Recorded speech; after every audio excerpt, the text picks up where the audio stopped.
asalaamaaleykum amis très chers internautes particulièrement yéen ñi ñuy suivre fii ci Agora TV Sénégal la vitrine du peuple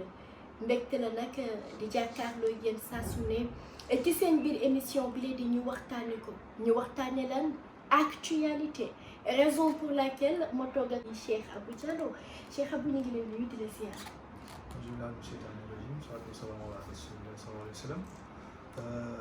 sant yàlla bu baax toujours un grand plaisir du ñëwaat ci ñu waxtaane ko fas yéene ñëw ànd ak yow waxtaan ak yow sur l'actualité waxtaan ak yow aussi tamit ci par rapport ak ni société bi di évoluer ak ni ñuy doxee donc vraiment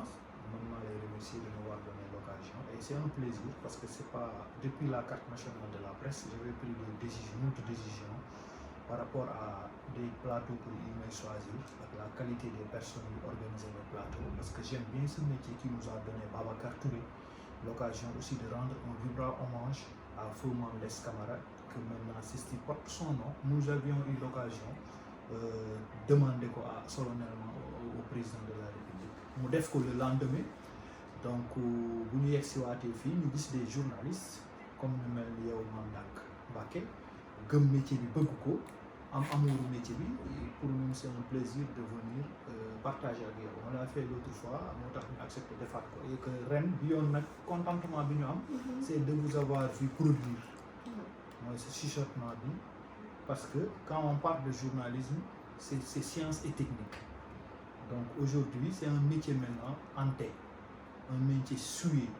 un métier boo xam ne infiltré nañ ko yàq nañ ko un métier boo xam ne moment bi les gens se servent de ce métier pour faire la promotion de la médiocrité certains ont transformé les médias en agences et des outils de propagande donc ñu am des journalistes des complexés des journalistes aussi tamit yoo xam ne xamatuñu sens bi pendant ce temps très jeune à ton âge vous avez fait le parcours bi nga def très riche def le tour du Sénégal aussi par ses études bokk fi nga bokk aussi tamit parce que doon surtout Serigne Touba sur le plan intellectuel normalement war nga fi bàyyi œuvre mais de votre âge dafa nekk loo xam ne war nañ ko waxtaane donc pour man j'invite à tous les Sénégalais et à tous les citoyens ñu dem jënd livre bi fekkee ci séance de dédicace bi le 27 prochain bi ci topp mooy c'est l'occasion aussi de dire à vos pairs journalistes du mannequinat journaliste aussi tailleurs yi ak couturières yi gars yi jaay boutique bu ñu bëggee ay publicité nañu dem seeti ji mannequin yi nañ dem seeti ji agence yi parce que moi je peux pas comprendre récemment j'ai vu un prix bu ñu ne Cameroun ñoo ko jox Astou Dione moi je comprends pas ce prix pourquoi ñu koy jël sax ba di ko partager journaliste du ci présentation lañ lay noter pour man journaliste production lañ lay noter journaliste dafa war a bind on a vu Cheikh Yérim Seck écrire on a vu Papa Ngagne Ndiaye écrire on a vu Sambre Seck la femme Fatim Dieng elle s'appelle Fatim Dieng mooy la présentatrice di ko nuyu de passage Touba bi nekk TFM nekk Touba jóge ci Mbacké donc pour man yéen ñaar aussi tamit war nañ leen siiwal parce que fi ngeen dëkk la boo xam ne ni révolution intellectuelle bu mag a fa mooy Serigne Touba xeex na ak tubaab bi ba jóge fi am ci ndam te jëlul arme jëlul lenn plumam la jëloon te yàqul jëlul école am aussi tamit pour utiliser ko su amee ñu sokkee koo foofu doon ay intellectuel dugg ci biir école boobu ñëw ba def production donc Faty Dieng boobu nga xam ne def na chambre 7 yow nga toppaat ci muy Mame Dak Mbacké ñuy gis Assou Mbène Thioub dans votre métier aussi qui est dans l'éducation donc pour man si on doit faire cette promotion ñooñu la ñu war a def seen promotion la présentation yàgg na fi on avait vu Elisabeth Ndiaye bu tax ñu bari bëggoon nekk journaliste Mignol Baro Sèye gisoon nañ fi Soxna Dieng Mbacké gisoon nañ fi aussi l'autre la dame bi nga xam ne moo interviewé woon Abdou Diouf ba yoroon Synpics qui interviewé woon Abdou Diouf ba yoroon Synpics Diatou Cissé Badiane donc pour moi ces dames là li ñu def ci présentation nit mënatu ko wax ils nous ont fait aimer ce métier ils ont fait aimer les jeunes le métier mais du ay prix présentation lañ leen jox journaliste day bind day produire journaliste dafay mujj ubbi ay école de formation wala mu créer studio wala mu dem di animer ay conférences mais journaliste du remplacer mannequin journaliste du nekk nag outil wu téye donc mannequinat yeeg agence yooyu nañ leen bàyyeeg loolu au niveau de la presse c'est la matière grise donc c'est ça que je voulais introduire parce que c'est une satisfaction et j'invite à tout le monde de le faire di leen féliciter yéen ak ñoom Faty Dieng yow ak ñeneen ñi nga xam ne bind nañu et que y compris les journalistes d'investigation comme Marème Biram Ba aujourd'hui qui est à la RTS gisoon nañ ko liggéey bu mag yi mu defoon ba Fambi donc pour ñun on vous félicite et on vous remercie di leen wax ni ñun sénégalais roy ci yéen. Merci beaucoup Cheikh Abou Diallo ci introduction boobu mu def en tout cas di rafetlu bu baax a baax sa teewaay fii ci Agora et ñu mbégte la saa suñ lay dalal Abou actualité bi li ci gën a fës nekk politique ñu gis fi ay sorties yu tegloo mais balaa ñuy ñëw ci sortie bi Abou yow temps yi kenn déggatu la lu xew. non mais ñu ngi may dégg. mais peut-être que domaine yi may nekk xëy na ça ne fait pas. La projecteurs yi demuñu foofu parce que ñun suñu presse dafa bëgg ay diversion bëgg ay divertissement nekkuñu ci actualité ñoom du ñu topp actualité man ñun suñu presse otage bi moo ko jël politique bi moo ko jël otage donc moo tax ñoom du ñu xool yi baax du ñu wane yeneen yi mais man ci yi may nekk ak yi may assister souvent foofu dama fay nekk mais dañ dul gis journaliste yi parce que man ku ma xam-xam ni c'est la société civile religieuse. Je suis la plateforme des sociétés civiles religieuses comme société civile daara et communautaire ci la ñu nekk di yëngu donc ñëpp gis nañu loolu beneen bi stop aussi tamit ma nekk nag ci doomu daayira un produit daayira di dundal tarix Cheikh Ahmed Tidiane Chérif doon aussi tamit njaboot boo xam ne ni noonu ma nekkee taalibe Cheikh Ahmed Tidiane Chérif ba am ci ay titres noonu la ñu ma uufee Touba sëñ Moussa Nawel njabootam yëpp sëñ Fallou ak sëñ Bass ñu nekk sama kër sëñ Abdou Lahad Gaïndé Fatma donc noonu laa ko amee Medina Baye parce que Cheikh Khoureyssi Niass aussi suñu soppe la ak Cheikh Baba Lamine Niass donc noonu lañ ko amee partout man li may prôné ak l'église aussi le cardinal li taxoon benn moment génn tuñu woon ñu wàññi yenn génn yi sur le plan politique mooy y avait plus le respect dans les plateaux donc comme y avait plus on xamuñu woon kii journaliste qui est agent de com qui est chargé de programme qui est activiste journaliste parce que su demee ba les journalistes yi nga xam ne yow yaay dem ci plateau yaa leen di recadrer yow mi nga xam ne yaay dem ci plateau yi les plateaux dañ mujj dem transformer ko moom géewu ngénte yi ñuy joxalante boo seetaanee Walfadjri tu as l'impression que jokkalante moo am ngénte wala seet bu ñuy xaar di xaxarante ay journalistes qui se retrouvent comme ça nga gis ay journalistes yoo xam ñooy invité nit pour yàq ko depuis quand le journaliste souvent bu la invité waan il permet au public découvrir sa xam-xam tey Mame Less Camara bi mu génnee àdduna nous avions vu le président témoigner tous les noms lañ ko jox d'honneur donc nga gis Babacar Touré bi mu fi nekk tey nga gis tey Latif Coulibaly bu la invité waan doo nelaw parce que da nga naan xam-xam mooy waxtaan foofu ñoom it Mamadou Ibra Kane dans le même siège et ñoom Alassane Samba Diop ñoom Ousmane Sagne bi nga xam ne tey il se retrouve à l'université tey loolu moo daan tax ngay am satisfaction dem ci plateau mais bu ñu demee ba nga xam ne ni da ngay jaawale journaliste bi ak kii taasul xew yi bu am mais nag bu dee nit ñi dafa am ñoo xam ne ni boo leen soxlaa ci géew bu seet di wàcc comme ñoom Mame Birame wàcc ni ay ñooñu ni ñu transformé seen bopp au niveau de Walf ni Moustapha Diop transformé ay journalistes mooy xaxar seet xam nga taasukat yooyu yu daan jël ci xaxar seet bu dee dafa dem ba remplacer ay journalistes ci plateau bi loolu laa dénoncé yooyu man kenn du ma fa woo mu ñëw fa wala boo invité journaliste aussi tamit di jël ay faits yoo xam ne personne bi la yooyu laa bàyyi def bu may demati ci journalisme ñi nga xam ne reconnaître nañ leen ci carte nationale de la presse dañuy bëgg métier bi di gëm ko parce que ñun ñi woon programme pour chroniqueur nous ne sommes pas des chroniqueurs nous sommes des analystes seulement ou bien des consultants parce que chroniqueur c'est quelqu'un qui a fait le métier pendant 15 ans qui fait des chroniques qui écrit donc bu ñu nee ba yenn télévision yi mën a jël benn fenkat buy fenal suñu borom Cheikh Bara Ndiaye benn fenkat boo xam ne ni son image même di jaay ay garab yoo xam ne ni pharmacopée da koy tere nga jël ko jox ko plateau benn saa njóogu boo xam ne il fait li loo xam ne ni c'est ignoble ay nit yoo xam ne mën nañ fa toog bay attaquer sax des religieux là bu ñu demee ba plateau yi mujj nekk plateau boo xam ne dafay dévaloriser l'humain dafay def promotion des personnes parce que bu njëkk l'école deuxième école c'était les télévisions nous c'est les Babacar Diagne qui nous ont bercé nous c'est des Ibrahima Souleymane Ndiaye ñun c'était des Latif Coulibaly au temps même Khadim Samb sax bi muy def ëpp sud dafa doon jàng ci moom Hadj Mansour Mbaye Ablaye Nar Samb Alassane Ndiaye Alou Golbert Diagne qui a quitté ba dem ces plateaux là daf ñu doon servir Ibrahima Ndiaye Mame Yakhya Lalo et consort Reine Marie Faye mais on avait vu ça des gens nu ñu koy wax kat Joxaane amoon na ki doon def xam inspecteur Joxaane mais un exemple le gars de Pire le maire qui est devenu maire que Mame Less avait formé Ndoye Bane aujourd'hui dans les plateaux dem na ba ces plateaux nekk plateau de référence mais taxul mu xas kenn taxul mu yàq kenn mais aujourd'hui quand on voit te loolu yëpp c'est la responsabilité de Walfadjri te que les journalistes regardent une entité de télévision boo xam ne école de formation la woon académie la ñu transformé ko marché Mbëbës transformé ko géewu Teesante yàq ko noonu ba les gens balaa ñuy kontaan ñu war fa yàq nit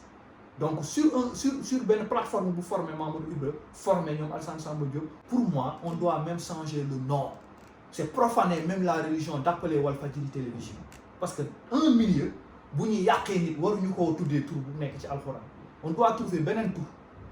j'ai vu une mosquée là-bas ce mosquée est toujours profané parce que ay nit yu yàq ay nit vous pensez que ce que fait ces gens là man li ma ko résumé mooy ku sa nday liggéeyu la ñuy teg ci plateau ngay yàq ay gor ku sa nday liggéeyu la ñuy teg ci plateau ngay xas ay gor wala ngay téesanteel ay gor man noonu laa ko jàpp beneen stop mooy bu dee seeni direction ñu am pratique lañu métier bi gëm profession bi gëm milieu bi non du ñu nekk larbin ay politiciens du ñu nekk ay caisse de raisonnement des politiciens ou des permanences de partis politiques. Amis très chers internautes yéen ñi nekk dañu suivre juste vous rappeler que yéen a ngi ci seen biir émission ñu waxtaane ko nag tey am honneur dalal ki nga xamante ni moo di Cheikh Abou Diallo Abou ñu dem Thiadiaye tout récemment le président des serviteurs l'honorable député Papa Djibril Fall déclaré candidature aux élections présidentielles de 2024 mu jóge fa ay trop de bruit dafa teel jot na jotul na xaar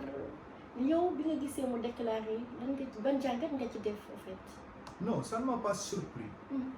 du lu ma surprendre. ci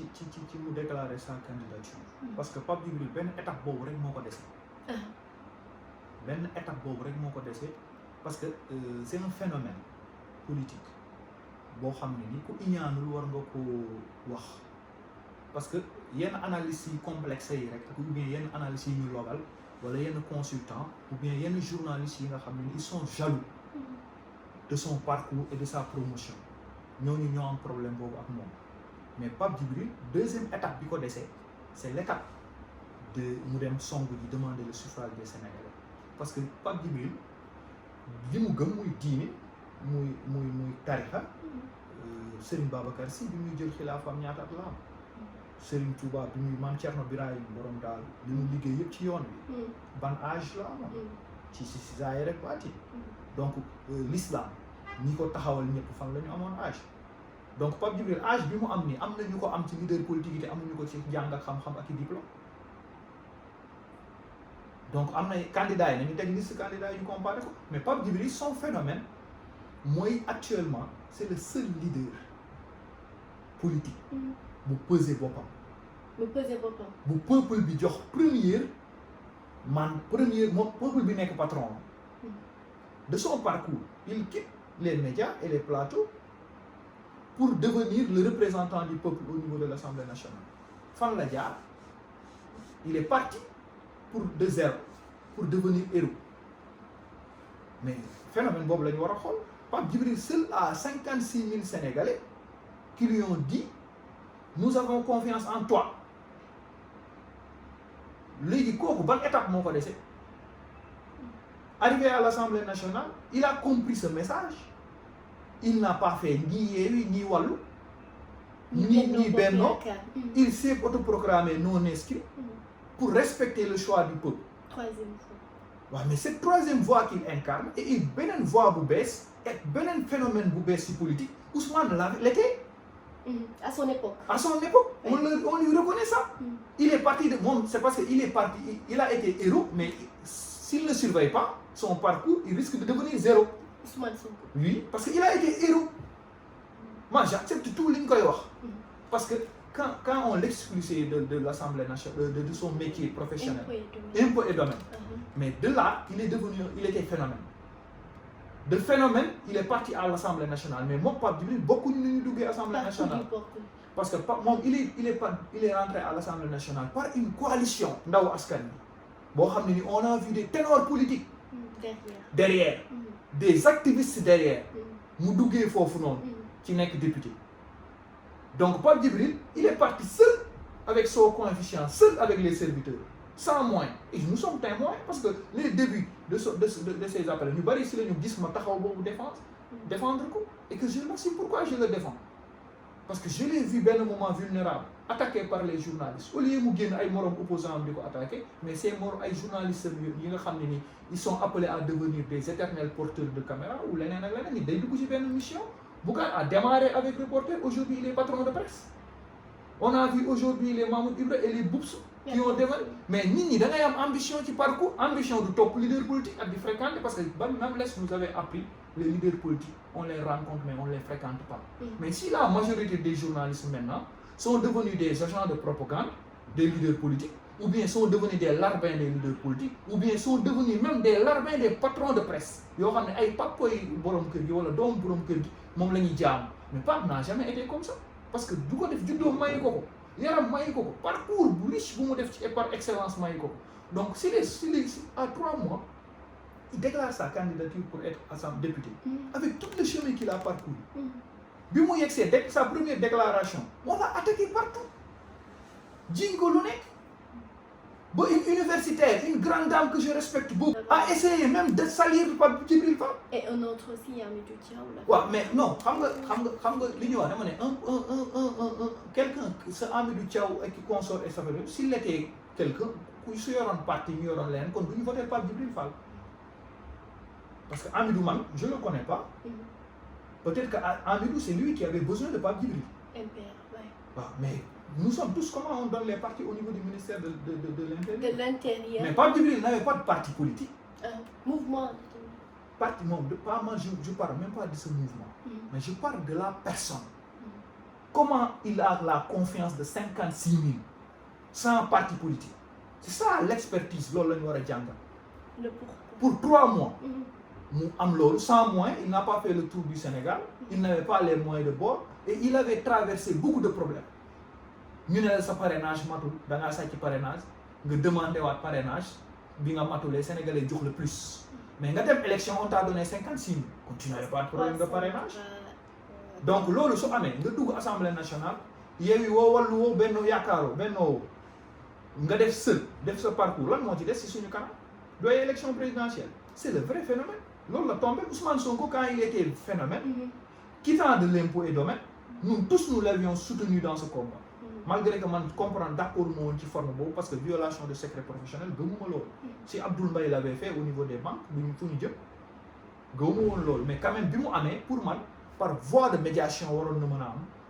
niveau des impôts. Mais il a montré qu'il était héros, il était champion. Mais quand même, il a pris le passé et il est parti en coalition. Il est devenu député. Quand il était à l'Assemblée nationale, il était héros. Cette législature, il était héros. 2017. Il avait marqué cette législature. 2017. Il avait mis un livre solution parmi les premiers politiciens anti-système qui réclamaient que nous devons pour changer politique. Il était héros. Bimou paré di dem élection présidentielle, pour sa première participation des élections présidentielles, il était héros parce qu'il est sorti 3e. Fait que malgré fait que ay kilifa yu bari mu top len. Donc pour moi fofu héros. Mais après ces événements, ce qui s'est passé, il n'est plus héros. Ousmane Sonko n'est plus héros. Non, après ces événements, pour qu'il soit héros, il faut qu'il soit sort de ces procès internes. Parce que lolu moy entre parenthèses mo jëm nit ñi bo waxé lo dañ la comparer diw ak diw dañ leen di wax ni Ousmane Sonko ak Pape Djibril bokku ñu temps. Pape Djibril existe 3 mois. C'est que nit ñi juste avant les élections législatives. Mais Pape Djibril existe qu'à 3 mois la existé dugg ay cycle. Mais nit ñi bu ñu iñaanul nañ ko nangul. Il a fait ses preuves. Il a fait ses non, xam nga li tax mu génn jóge dans le journalisme rek dugg à l'hémicycle. Gis naa ko titré woon noonu des médias à l'hémicycle. Mais combien de temps la ko réalisé? 3 mois. 3 mois. Mais bi mu ko réalisé bi mu duggee à l'hémicycle dafa def lu ñu ko fa jéppee dammu fa micro dajjiwu fa kees xeexu fa saagawu fa xastewu fa. On a retenu de lui à l'Assemblée nationale li ko permettre à ce que mu continuer exister ni avec un groupe solidaire.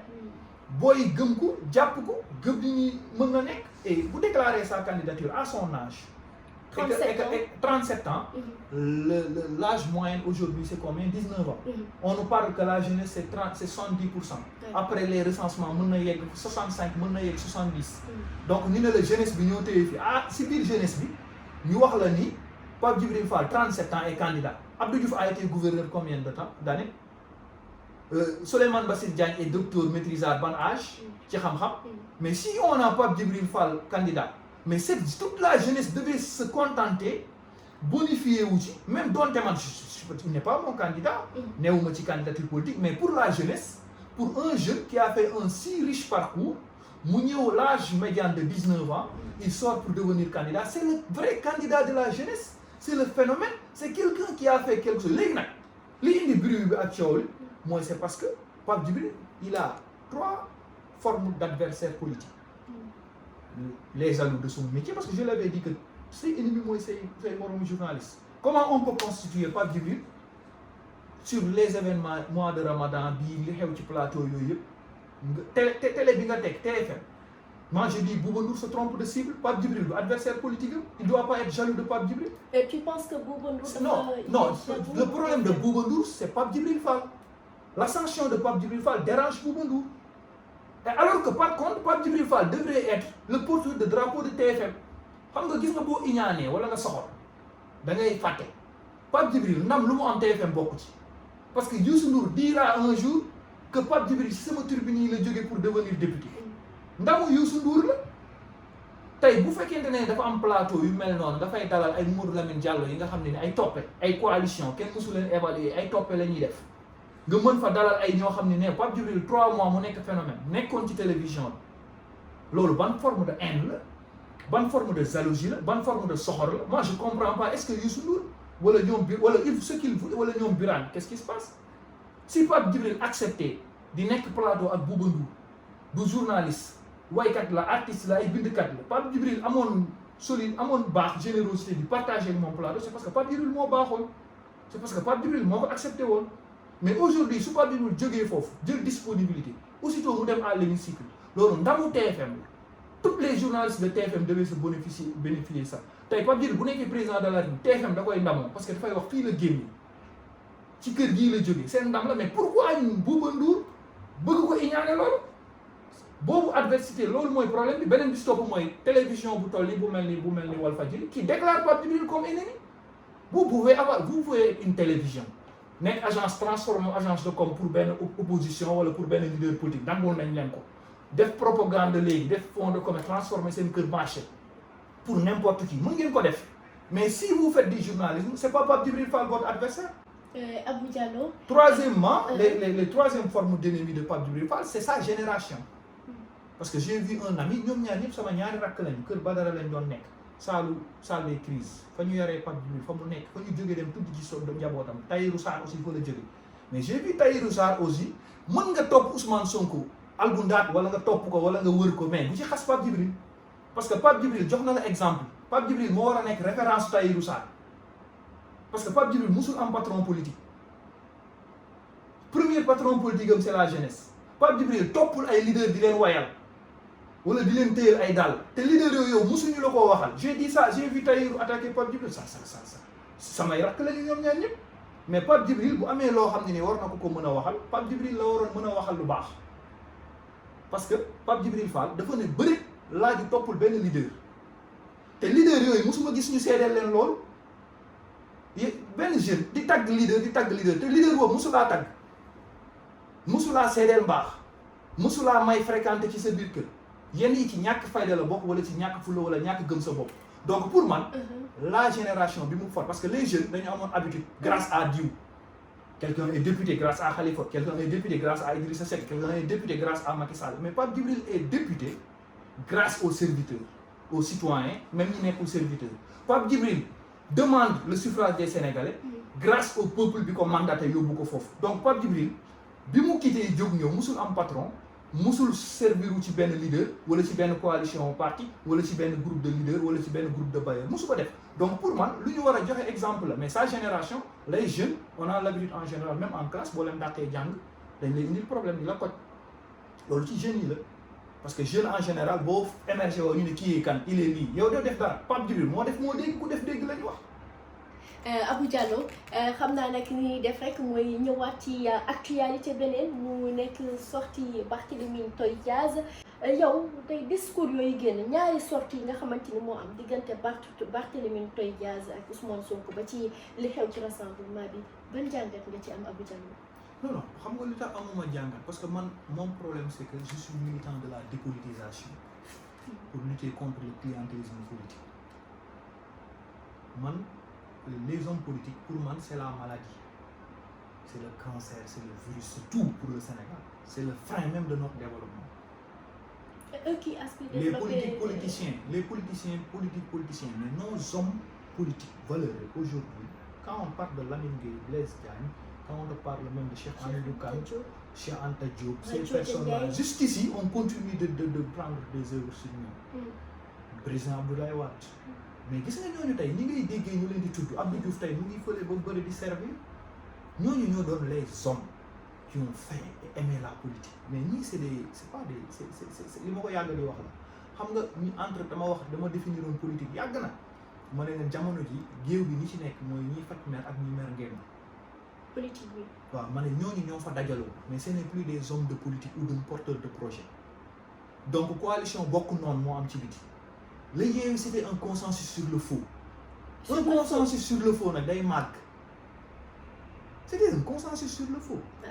Abdou lu ko def un consensus sur le faux. Parce que sur la base de sa création. bi mu amee ñu gagné ma ne leen non buum la rek ñu yeewante ci seen biir yeew askan wi Macky Sall boole ñu yeew noonu laa ko définir woon. ñu ne ma ils ont gagné les élections locales ma ne leen non Tarba Mbaye moo gagné les élections locales ak ki woyoon ñafal ak kaay leen quoi koñ bi kaay leen xool musicien parce que j'ai vu tous les leaders de tout leur parcours de tout leur kii de campagne loolu moo doon way mbalax c'était pas le bilan des maires et consorts ma ne leen Yewwi phénomène bi contexte mois de mars bi élevé woon jóg capitalisé wu na première élection bi ñëw dugg na ci biir Yewwi bi mu nekk phénomène mu nekk consensus sur le faux mais le peuple une majorité du peuple boole nañ leen ci seen bopp mais c'était pas nous n'avons jamais assisté à des vraies élections c'était non-élection local bi non parce que Parti démocratique sénégalais qui est la deuxième force du Sénégal n'était pas Abdoulaye Wade daf leen waxoon seet leen rek parce que organisez-vous ils n'étaient pas ancrément et malgré ça ils ont eu 35 communes. mais ñoom ci biir Yewwi lañu mujjee. waaw xam nga bi ñuy sos Yewwi da ngay jaawale bi ñuy sos Yewwi le premier éclatement de Yewwi moo tax man la c'était le consensus sur le faux mais dafa am nag ñu moom Yewwi c'est-à-dire Yewwi dafa am ñoo xam ne ni ñoom ñoo moom buum bi di ci yeewaate am na si ñoom yegguñu sax ci buum bi. ku yeggul ci buum bi foofu. mooy ñi nga xam ne ñi dañu bëgg ñu xam nga bu ñuy xëcc buum di xëcc baal am ñoom ci ginnaaw nit la ñuy topp dafa am ñoom ci ginnaaw Ousmane Sonko la ñuy topp di xëcc. ay leader politique. ay leader politique loolu mooy Yewwi. mais Yewwi non Yewwi c'est Ousmane Sonko. Khalifa Sall pur. Parti démocratique sénégalais moo ko waroon complété mais Parti démocratique sénégalais bi ñuy tàmbali Yewwi sur problème mu Yewwi di tëddee dañ ci am problème ñu quitté ci local yi. mais après Déthié Fall te l'essence de Yewwi c'est l'expertise et l'expérience de Déthié Fall. plan PDF. plan xam nga son ingéniosité c'est parce que loolu mooy Yewwi c'est 4 personnes. Ousmane Sonko kii ba bu muy yegg si foofu li ma la wax ne la ci trajectoire phénomène bi mu nekkoon ak trajectoire héros bi mu nekkoon. ci phénomène yi xew ci événement am moo indi engouement bi. loolu moo doon Yewwi mais bu Yewwi je me souviens bien nga déglu bu baax li ma lay wax bi ñu yegsee Khalifa Sall ak Barthélémy Dias ak PUR allié naturel bu Khalifa Sall et que dans Yewwi benn parti rek moo fa nekk lu wóor muy PUR au Sénégal si tu parles de Pape Djibril 56 000 voix il y a que PUR et Parti démocratique sénégalais parce que PUR c'est un parti ou c'est un mouvement boo xam ne am na parti ci biir côté politique. Mais depuis que nous avons élection, seuls ils ont combien de députés? 5. Ouais, 5 députés. Nous avons élection présidentielle, Issa Sall est parti. Mais nous avons un consensus avec Serigne. On a vu Issa Sall 2 ou 3%. Mais PUR, je double carrément l'élection. Mais PUR est parti de 5 députés pour avoir plus de 11 ou 17, 15 députés. Donc PUR, mon vrai parti, il faut. Tibiri Yewwi, c'est un appareil solide, faiseur de roi. Parti boo xam ne tey ñoom dafa bokk parce que Parti démocratique sénégalais bi nekk parti dafa quitté woon Yewwi Déthié Fall vient mu ngi doog a évaluer guñ ko mu ngi doog a xew xam-xamam expertise am ak crédibilité am c'est le poids de sa crédibilité am ak poids wu compétence am ak fulla ak fayda xëy na bi mu wane ba ñi mu d'accordul ak Idrissa Seck moo ko may notoriété ak le fait qu'il avait longtemps travaillé avec l'opposition en étant le vice-président de Rewmi loolu moo indi Déthié Fall mu am boobu respect ak xam-xam boobu ak expertise boobu loolu la gis nga bu ñu dajee foofu Déthié Fall nekk fa ci xam-xam expérience politique ak le fait qu'il a c'était lui presque moo nekkoon bi ñu créé bor sa wax ja manto wax yeewu Sénégal affaire yooyu loolu c'est Déthié Fall boo jëlee après Khalifa Sall c'est un socialiste Taxawu Dakar n'est pas encore parti politique Khalifa Sall c'est l'homme fort Taxawu Benno Siggil Sénégal moo joxoon Khalifa la mairie de Dakar en 2009 Khalifa après c'est revenu pour devenir en 2014 Taxawu Dakar Khalifa Sall a remporté la mairie donc Khalifa Sall après c'est le muté Taxawu Sénégal comme def ko mouvement mais mësagul dem si turu Taxawu Sénégal élection mësagu ci dem donc Khalifa Sall participation bi mu jëm bu dee dem na ko ci turu Taxawu Sénégal si lañ koy doog a évaluer di natt boppam waaw léegi Ousmane Sonko moo fi natt boppam nekk benn député ci coalition mais Pastef it musul natt boppam waaw ndax coalition la parce que looloo tax ma ne la d'où l'importance que may wax ni Pape Djibril est la cible de tout le monde parce que jaar-jaaram moo leen jaaxal ci politique analyste yi ñoo am complexe wala ñoo am jalousie ci moom mais c'est le meilleur ci parcours xaw ma nag ci terrain parce que nit ñi ñoo koy évaluer sur les jours moom laa la wax ma ne la Pastef mësagul demal boppam xam nga tey jii nii am na fenn sax foo xam ne ni Pastef dafay privé ay talent am parce que li mu waroon am ci parti la jox ñeneen ñi li ma la wax ni buum bi ñuy jàpp ci ginnaaw nit bi xam nga buum bi mooy yeewi léegi buum bi Khalifa Sall téye fii Pur téye fii Déthié Fall téye fii Ousmane Sonko téye fii mais dafa am ñu jàpp ci ginnaaw buum nit ñi comme bu ñu xëcc mbaal nii ñi xëcc noonu ñoo xam ne Ousmane mooy la ñuy wéeru ci ginnaaw mu xëcc yóbbaale leen ñii dem ci wéeru ci ginnaaw Khalifa mu xëcc yóbbaale leen loolu mooy yeewi mais buum bi nag fasuwul mooy consensus sur le faux fasuwul parce que ñoom ñëpp benn noonu la ñu bokk muy Macky Sall. le président Macky Sall.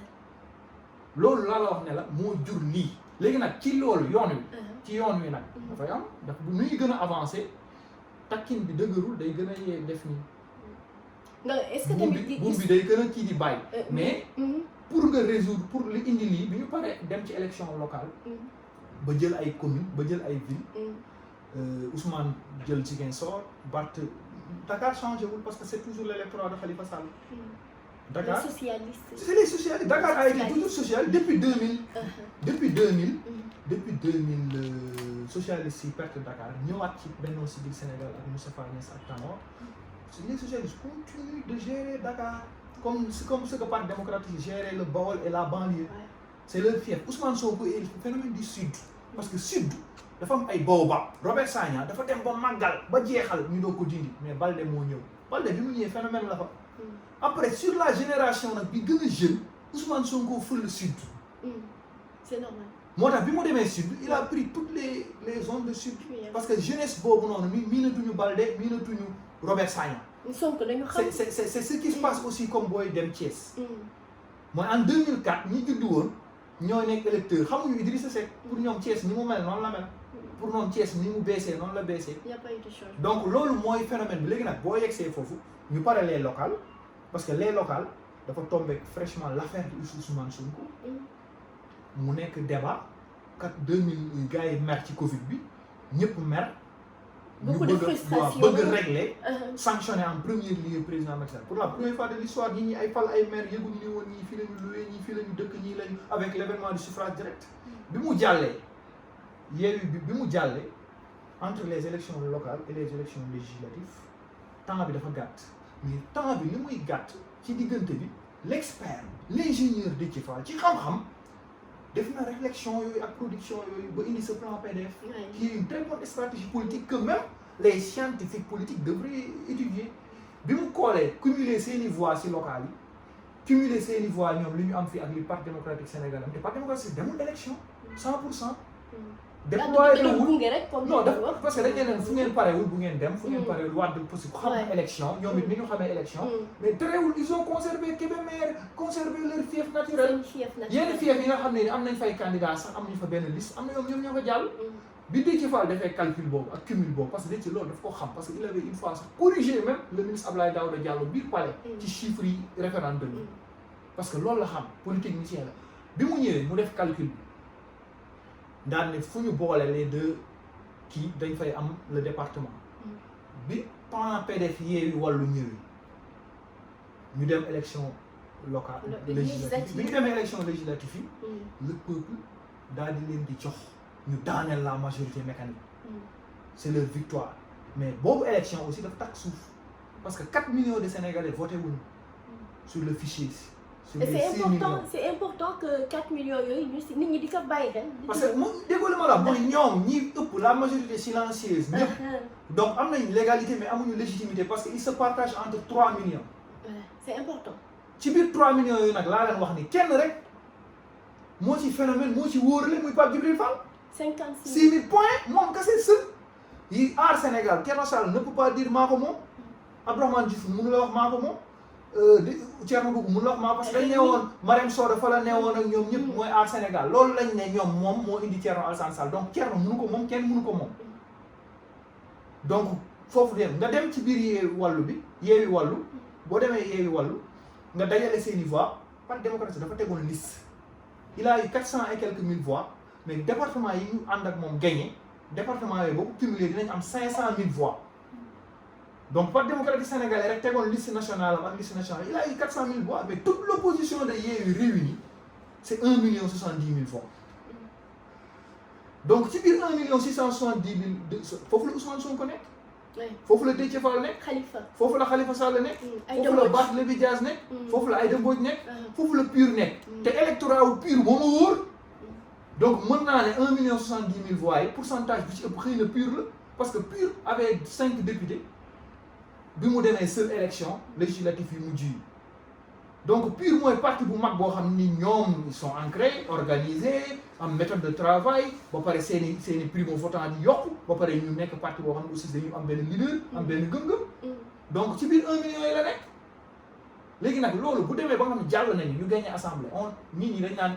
nombre de députés mais pas par électeur parce que Macky Sall a 1 500 et quelques mille voix ku ci topp Parti démocratique sénégalais 500 et quelques mille voix ku ci topp 1 million et quelques mille voix pour combien de personnes Pape Djibril rek nga mën a jàpp ni mooy premier parce que moom moo natt boppam léegi nag élection vraie élection yi leen war a évaluer c'est peut-être que 2024 les élections présidentielles léegi nag moo indi éclatement bi ma ne la faux consensus la nu ñuy gën a avancer muy gën a tas léegi nag bi ñu paree dem à l'Assemblée nationale la Yewwi tas bi ñu demee Assemblée nationale la Yewwi tas début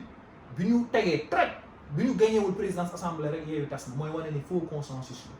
parce que mën ngeen ànd ne majorité ngeen bëgg. waaw mais bu fekkee ne Yewwi mi ngi tas it gis nañ ni Mimi Touré mi ngi xam nga Mimi Touré duggagul Yewwi fële la nekk ci beneen groupe la mais da ngay gis dama ne bi ñu paree élection législative yi bi ñu paree élection locale Yewwi mënoon na am problème parce que Yewwi te amoon na defoon na faux pas parce que Guirassy Bamba Dièye ñëpp dañu tourné ñun waxuñu ko de Bamba Dièye Guirassy Aminata Lo ñoo génne leen ay triant ngeen te Yewwi sax ak sëñ Mansour Sy Djamil moo leen dal te loolu dina leen gën a dal ndax surtout sëñ Babacar la mënoo jël Serigne Mansour Sy ma Djamil ak li mu parcours nga jël Maïmouna Bousso nga xam ne titre ancien Miss Kaolack rek la liggéeyal Sénégal défilé publiquement bu ñu amee ku ñu war a respecté Adji Sarr lañu war a gën a respecté que Maïmouna Bousso parce que elle défilé publiquement te défilé Miss xamoon nañ nu muy terminé fin bi slip la ak soutien à l'époque donc elle l'a fait publiquement alors que lii buy wax ci Adji Sarr il doit être madame Adji Sarr il faut dafa du am respect parce que Adji amoon na métier kër googu ñu wax xaw ma lu fa xew mais elle était Miss exposée publique sa beauté et ses parties elle doit respect donc loolu bu amee nga jël ko mel ni Maïmouna Bousso yóbbu ko ci ginnaaw Serigne Mansour Sy Djamil qui avait 5 députés Serigne Mansour génn ne leen attaqué leen Maïmouna kay génn attaqué leen boobu Yewwi defoon na benn faux pas mais qu'est-ce qui les a sauvés c'est le PDF de Déthié Fall et le Parti démocratique sénégalais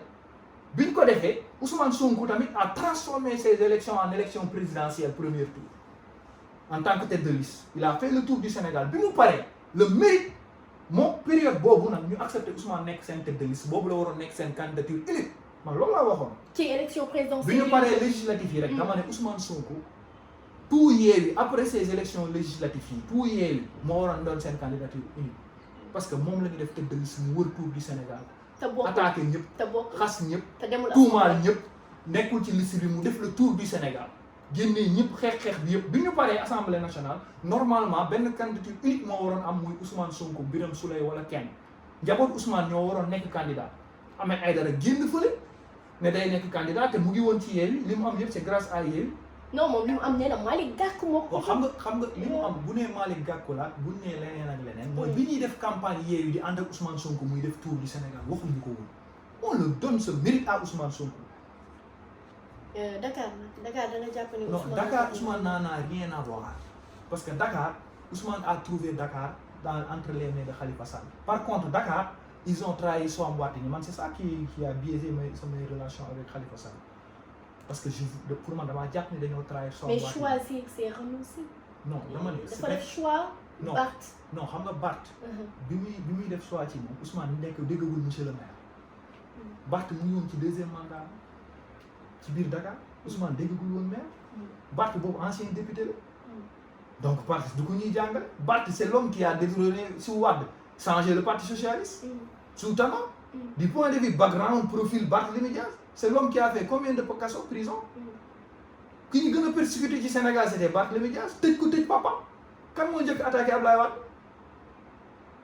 kan lañ fi tëj ci ay élection kan lañ fi fal député à l'Assemblée nationale. donc mairie bu Dakar bi Khalifa. non dama wax ne la Khalifa Sall le mairie de Dakar ça dépendait que de Khalifa Sall. ci njabootu Khalifa Sall mooy entre Soham Wardini le débat c'était entre Soham Wardini et Barthélémy Dias. et il a choisi Soham. pendant ce temps nag Barthélémy Dias lañu moo xeexam daal ne budul moom du doon kenn Khalifa Sall c'est accepté Barthélémy Dias et aujourd'hui ñun ñi ci xeexoon des nañ ci aujourd'hui Soham Barth Khalifa est dans la même famille ñun pour te montrer que li ma la wax ci politique comment na nekkee virus nan la bone ci nu mën a yàqee njaboot nu mën a yàqee ay kër ñu ko nit war a moytoo. c'est vrai parce que bi xew-xew bi amee. mais nous problème boobu la ñu am.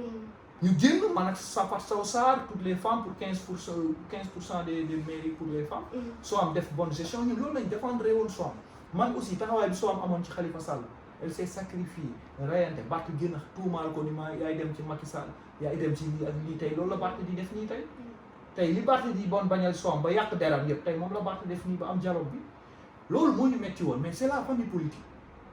Il n'y a pas de règles écrites. En politique, il n'y a pas de signature, il n'y a pas de règles écrites, il n'y a pas de code moral, il n'y a pas de règles. Parce qu'ils ont dévié la politique. N'est que tout le politique. Mais parole d'honneur, on ne fait pas leur d'honneur. Les hommes politiques, ils savent que boo leen tuddee rek Lamine Gueye Blaise Trout et consort Valdiodio Cheikh Anta ñoo Cheikh Hamidou Kane Mamadou Dia ñooñu ñoo defoon dans les lettres d'or la politique. Aram Diène et consort ñooñu ñoo ko defoon.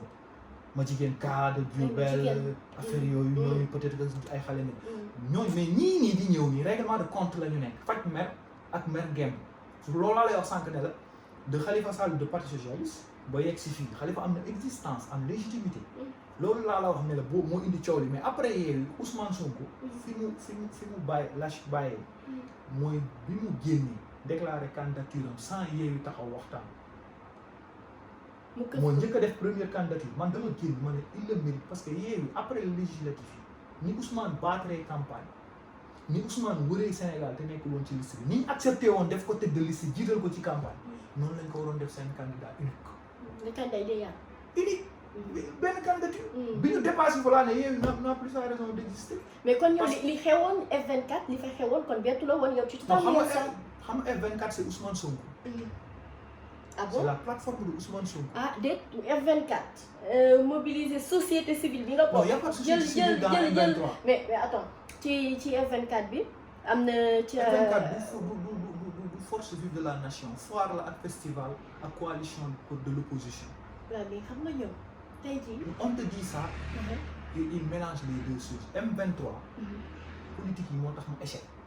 léegi F24. M23 n'avait pas gagné son combat parce que on a fait tuer combien de personnes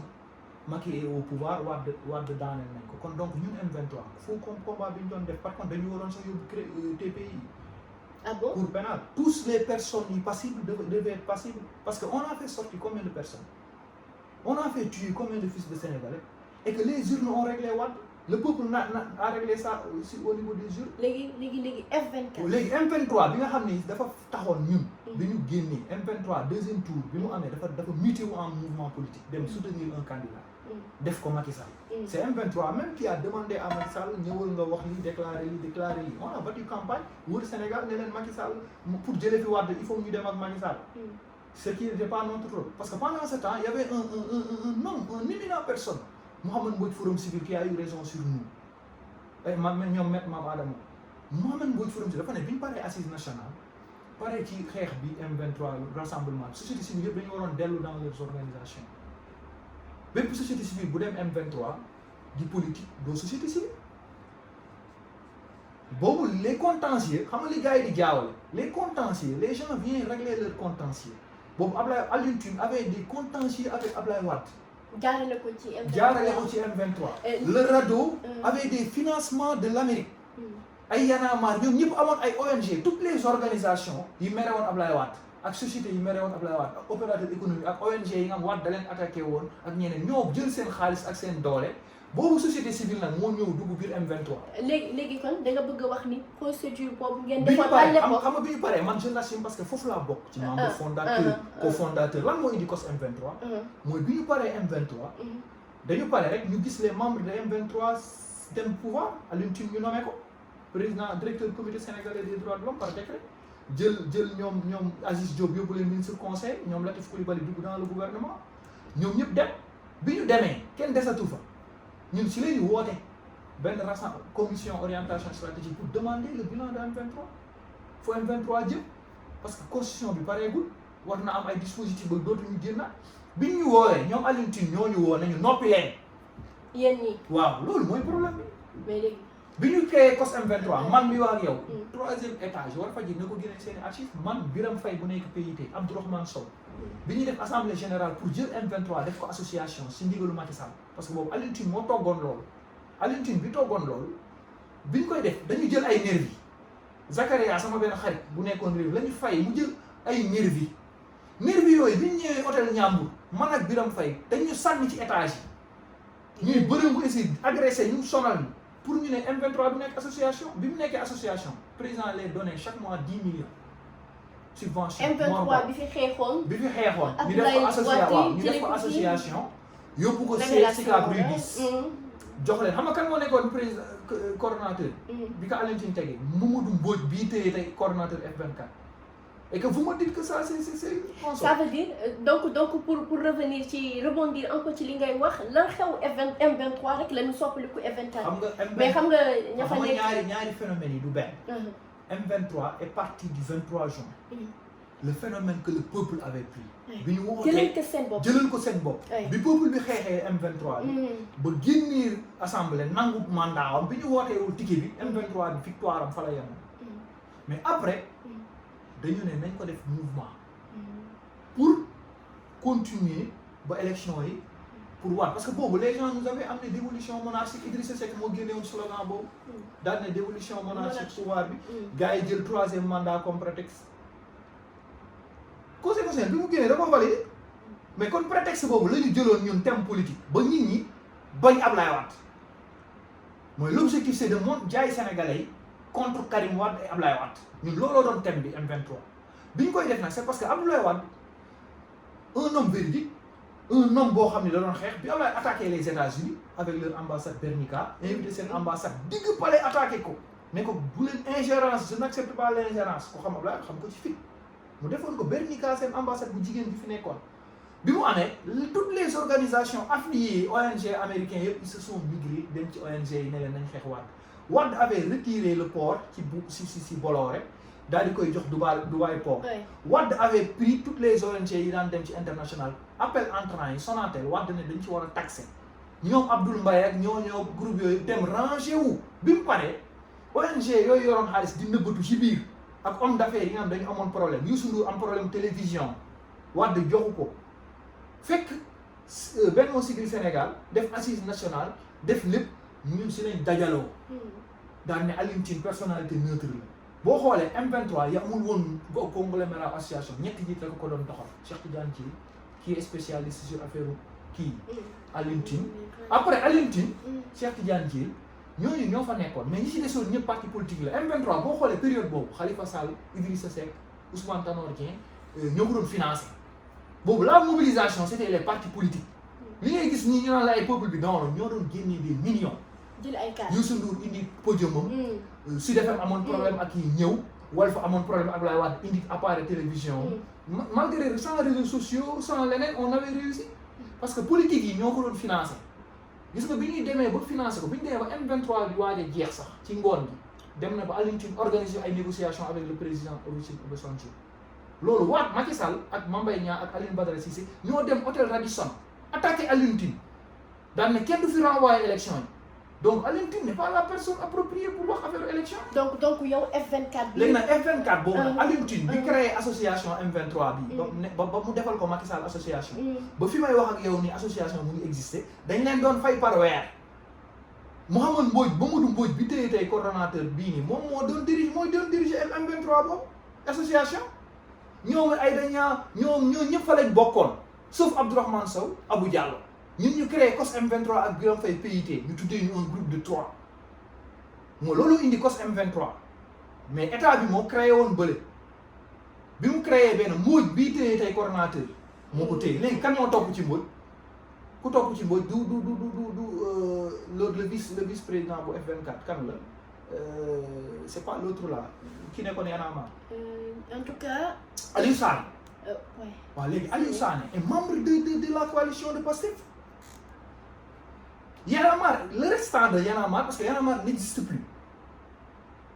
li des Y'en a marre c'est un parti politique. donc parce que suñu waxtu bi ñu cëralee mi ngi xoj waaye pour résumer. moo ma ne la léegi F24 da ngay xool bopp F24. Mamadou Mbodj. l'ancêtre de association M23 état bi moo ko créé woon. Alioune Tine ci ndigalu doxuñu Alioune Tine. Aliou Sané lan la njëkk a créé M2D. ku moomoon ku créé woon M2D bu Cheikh Tidiane Dièye ak Aliou Sané kan lañ soutenir woon Ousmane Sonko bi ñuy def élection locale yi waa ñoo lànk yeeg ñoom Bentale ñoom ñëpp kan lañ àndaloon di campagne du Ousmane Sonko waaw léegi M2D moo échec miité wu ci F24 léegi nag ñaari bopp F24 yooyu nag donc société civile yi dem dugg biir F24 duñu société civile c'est des mouvements de soutien léegi nag F24 pour l'instant nii c'est F24 est favorable gis nga moo tax man la Yewwi existé tout Yewwi existe que le nom parce que Yewwi bi mu waree existe bi mu waree jeex mooy bi ñu waree def Ousmane Sonko seen candidature unique parce que après les législatives bi ñu waree jox Birame Souleye wala membre passé président assemblée Ahmed Aïdara aw na le Barthélémy Dias aw na le ils ont trahi l'esprit li fa des biir Yewwi ñaar la moo mën a nekk mooy l'alternative de Yewwi ça devrait être Ousmane Sonko ou Déthié Fall mais Khalifa Sall et sa famille politique et Taxawu Sénégal benn moment c'était des gens yoo xam ne ni parti socialiste la ñu jóge léegi pour la première fois ñu war a dem conquête ñoom seen bannière bopp lañ war a dem seen famille politique bu bopp lañ dem parce que contrôle naturel donc loolu moo ko léegi li des Yewwi mooy soit si c'est pas Ousmane Sonko qui peut être Déthié Fall parce que ñeneen ñi desaat ci ginnaaw Yewwi yëpp mooy ñi topp ci ginnaaw ñi jàpp ci ginnaaw ñu barkeeg beneen leader léegi F24 nag lan c'est un mouvement de soutien de l'opposition bu war a favorable à Ousmane Sonko parce que Daouda Gueye fu mu bokk yor communication bi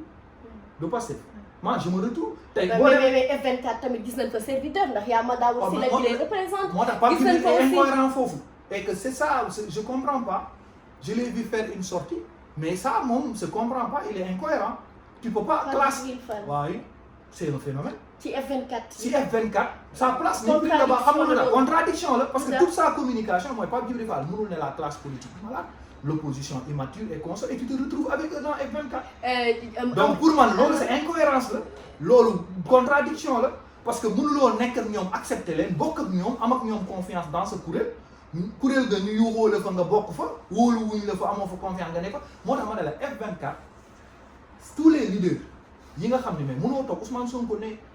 Abdourahmane Diouf ak Alassane Sall vous êtes des opposants de Macky Sall et aujourd'hui ñu bokkaat ak Pastef foofu ci biir F24 léegi F24 képp ku fa nekk ne la société civile la du société civile Y'en a marre te F24 pour bu fekkee ne force vive de la nation la day défendre droits humains lu tax boolewuñ Adji Sarr ci seen dossier c'est une citoyenne sénégalaise man F24 bu ñu jëloon en compte dossier Adji Sarr parce que c'est une citoyenne qui réclame justice c'est une citoyenne aussi que nous voulons savoir justice parce que gëmaguñu ni li mu wax am na Ousmane nous dit qu'il y a complot mais seul Adji Sarr qui a une Sénégalaise parce qu'elle est bonne, elle est femme de ménage, elle travaille. mais ci aji boobu ak Ousmane Faw ñu desandi fa ndax waxtu bi ñu cëralee. les deux choses mais xam nga ñaar yooyu la ñu war a inclure ma d'accord. muy mooy ban ak Adji ban. Sarr et que kilifa est en dossier pendant devant la justice pour escroquerie. Comment ils peuvent accepter kilifa dans F24 flagrant ñu gis ko xam nga nag mbirum F24 bu ñu ko toppee du xam naa ni ñoom Maïmouna Sarr waa F24 yéen a ngi ñuy seetaan et que yéen it soxla na leen fii pour rien parce que aussi Abou Diallo li mu leen wax dégg ngeen ko dégg naa ko ñun sénégalais yëpp dégg nañ ko. li ma gëm mooy la vraie société civile c'est l'église, les chefs religieux. Parce que c'est eux qui font des investissements humains. Au-delà de ces personnes, il y a Sophie Gueye, il y a Nafi Gueye, il y a Tim Nietzsche, il y a Marmite du Cœur, Moustapha, il y a les personnes qui ont créé un investissement humain. En retour rien. Pour moi, ni les médias ont dit rafetlu bu baax a baax seen liggéey. ñooñu nag pour man ñooñu ñooy vraie force vive de la nation. Parce que ñooñu ñoo nekk leur viatique sur l'humain. xalif généraux yi Touba l'université de Touba ban xalif benn sëriñ ban parti politique moo créé école. 37 milliards kan moo ko def. Hizbut Tarqiyyah li mu def ci investissement bay créé musée fu ñu jëm. Serigne Mbaye Sy Mansour combien de milliards la def ak ñaata emploi la créé. Serigne Cheikh mooy Serigne Mountakha Serigne Mourtada son fils la Mame Mor Diarra. mais les universités UCAB de Serigne Touba ñi ko créé ñaata la Seyda Mariama Niass yorul école. la vraie société civile et les vraies forces vives de la nation. c'est là-bas les gens se trompent dama ne le peuple nag am nañu droit parce que peuple bi am nañu gëm Yewwi am nañu gëm Wallu am nañu gëm Benno Bokk Yaakaar. léegi même peuple boobu laa wax F24 li ma ko gisee man sama gis-gis. en tant que membre fondateur F23 yow membre société civile li ma gisee F24 c'est un foire où les gens qui souffrent de l'anonymat peuvent venir. Il y a des personnes qui souffrent de l'anonymat qui ont des problèmes d'ivresse de célébrité. C'est des occasions qu'on leur donne qui se voient. Mu nekkaat beneen bi festival parce que je vois une piste qui peut défiler, qui peut chanter, une femme qui peut exposer ses parties intimes. J'ai un ancien Miss qui peut venir être leader dans la conférence des leaders. Pour man festival lépp lay am beneen bi si topp mooy c'est une forme de coalition de l'opposition et que ñi nekk coalition Ousmane Sonko de M2D de leneen ñoo contrôler waat F24 pour man wàcc daanoo ci gën a gaaw mooy il ne peut pas y avoir une autre M23 dans ce pays. L'histoire ne va pas se répéter. Parce que M23 c'était un échec. Donc F24. Le 23 juin c'était une réussite la woon parce que l'Assemblée nationale dévié woon na mais le M23 après c'était un échec parce que fin au M23 Alioune Tine a voulu vendre M23 pour defee ko médiation pour Wade prolonger wu Macky ak Alioune Badara Cissé ak Mame Mbaye Niang bañ xeex ko ak ñoom Babacar Touré depuis lors ñu def ko association M23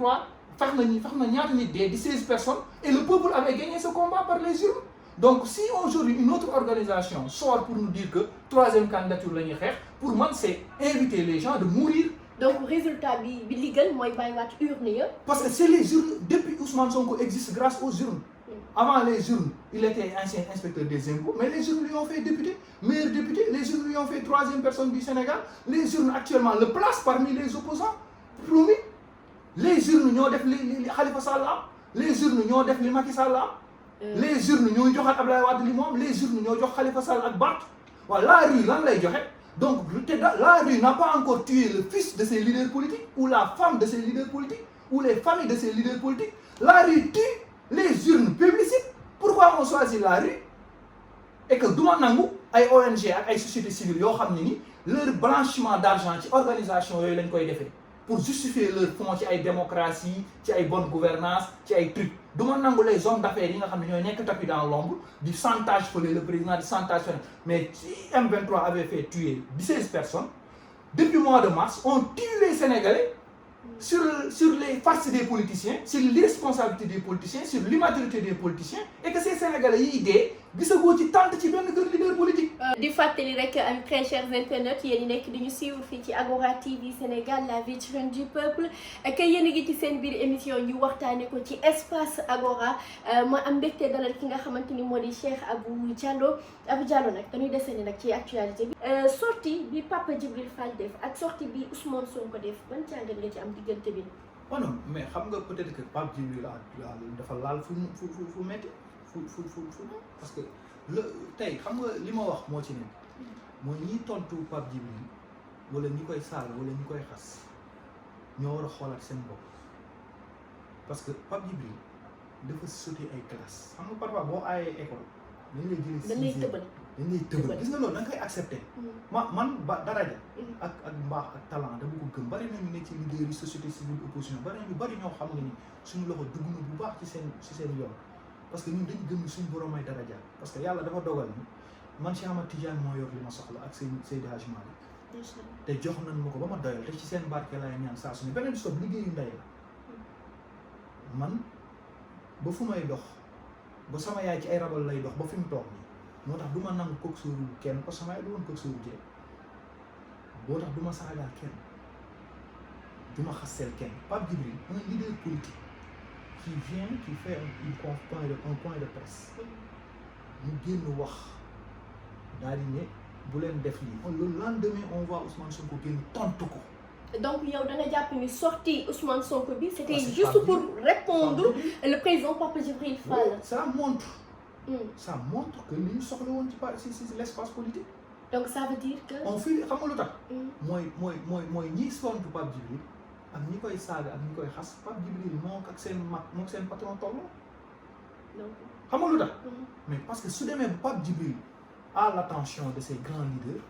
xam nga ñi yuuxoo Pape Djibril uyee ko fële dama ne ñi yuuxoo Pape Djibril uyee ko fële ñoom dañuy ñàkk fayda ñàkk fële te yëguñu ko parce que Pape Djibril 3 mois la def bokk ak seeni bàyyi place. donc mais man xam nga. xam nga ñëw ñu boole la ci leader yi. ñun ñaata candidat la ñuy lim. ah boo yooyu mënuñu def ni Pape Djibril pourquoi ñoom ñu choisir. mais léegi Abou Diallo. waaw léegi le président Ousmane Sonko mi toog. wax si Sweet Beauté wax si Beñe Dugub ak Idrissa Seck ñëw nga ni sortie boobu li ko wund woon c'était juste répondre Pape Djibril Fall bi nga xamante ni. parce que la sortie de Pape Djibril Fall Pape Djibril a parlé et il a eu le courage de dire ce que tout le monde dit de bas en bas parce que leader politique loolu lañ koy soxla gis nga Abdoulaye Wade bi muy nekk leader gis nga Ousmane Sonko bi mu génnee parfois bu ñu am leen c'est un leader que je suivi man Ousmane Sonko bañ toog nañu reerantoo ci benn dëj daje nañu xamante nañu bu baax mais dama ko depuis l'appréciation ci impôt syndicat bi muy xeex affaire u kii si laa ko découvrir mooy daf daan wax dëgg buy wax du am nii mais gis nañ ko pour la première fois mu def gaaruwaale président Ousmane Sonko kan la gaaruwaale. waaw non xam nga bu génne ñiy wax ci waxu waaso Pape Djibril moo attaqué waaso mais man li ma ko gis c'est une bonne nouvelle xam nga lu tax mooy Abdourahmane Diouf avait dit aux leaders politiques ñun ci suñu biir pour mu dox man Macky Sall su ngeen gisee gars yi ne am pourquoi moom du wax ci po ma ne Macky Sall leen rek moo ko dese mooy ancien président benn statut rek ko dese Sénégal mooy ancien président parce que nekk na président ba pare mais léegi Macky Sall yoon mi mu aw ba nekk président yoon woowu dañ ñoo nax ba mu nekk président waaye léegi ñi war a ñëw ndax dañu war a naxaat ndax dañu war a naxaat man foofu la sama combat nekk c'est que les gens ne comprennent pas mooy c'est-à-dire dañu ne tout sauf Diouf ñu indi président Ablaye Wade ñi daaneel Ablaye Wade ñoo jógee ci Macky ci Abdou Diouf ñi ñoo jógee ci Ablaye Wade ñoom Idrissa ak Macky ak yooyu Macky fraîchement la ñëw bokk ci bilan Ablaye Wade ñu ne tout sauf Ablaye Wade indi Macky Sall deful assise nationale deful programme assise deful scénario deful leneen ba mu nekk ci diggante une responsabilité bu ko xam ne moom la dese ak parti loo xam ne waa parti ak waa coalition am seen fulla la ak seen fayda ñoo ko war a xeex bu dee Macky mooy rek benn góor ci benn kër bu dee Macky Sall rek a jàngi woon école biir APR bu dee Macky Sall rek dafa am xam-xam ñoom la incombé léegi nag Macky Sall bu poussé ne opposants yi ñu ne nañ def débat contradiction ci seen biir parce que dañu am des oppositions comme boo demee Paris Mélenchon bokkul ak kële bokkul ak bien sûr am nañ Thierno Alassane Sall waaw léegi léegi nag parce que xam nga lu am li grave mooy hypocrisie bi am dans l'opposition impunité bu ay opposants nekkee ci seen biir mën a toog ak kilifa mën a toog ak kilifa daa di ne suñu biir la bokk te kilifa am problème bu ne weng ci justice ñu gis ko kon impunité day amaat su ay leader politique mën a taxaw accepter Aminata Touré donc hypocrisie boobu am ak faux consensus boobu am mooy c'est-à-dire bi ñuy jàngale sax pour man ñu musul politique ñoo war a jël réew bi parce que ñi nekk ci ginnaaw ñi nekk ci coalition de l'opposition bi yëpp Assane Diouf day saaga kilifa mu ngi am problème mu justice moo groupe am te Y'en a marre ñu intégré foofu Ousmane Sonko mu ngi am dossier pendant devant la justice Adji Sarr lu tax mënul am soutien aux opposition parce que sénégalaise la électeur la xamuñu kan lay voté pourquoi droits humains mënuñu jóg ñu ndax ak mag yelleefam wala léegi homme politique yooyu nag ñooy yor réew xool Adji Sarr rejeté ko accepté kilifa accepté Maïmouna Bousso ancienne ministre rejeté Adji Sarr masseuse wala léegi bu dee homme politique yooyu accepté Thioune Bise bi nga xam ne ni bi ñu ko xamee ba léegi ay pooj lay wane ak yi ñaaw ñu accepté ko ci seen biir rejeté ñu la loolu mooy nag léegi moom laa la wax ne la nag pour man Pape Djibril Fall bu defee sorte wax ci benn affaire Ousmane Sonko le lendemain mu génn wax tudd ko mooy loolu lañ soxla woon ci espace politique mooy wane ni comme ñiy wax ak ñiy commentaire ñi nga xam ne ñooy saaga commentaire nañu ranger seen i clic ak seen i claque parce que il ne boxe pas avec le même rythme li ñu soxla woon mooy très fraîchement Pape Djibril yéeg génn def ak di def sorte sénégalais yi bàyyi ko xel mu dem assemblée nationale mu demander candidature bu def déclaration bi tere nelaw ay leader ba Ousmane Sonko yeewu tontu ko c'est parce que Pape Djibril léegi nag ndax Pape Djibril am na courage pour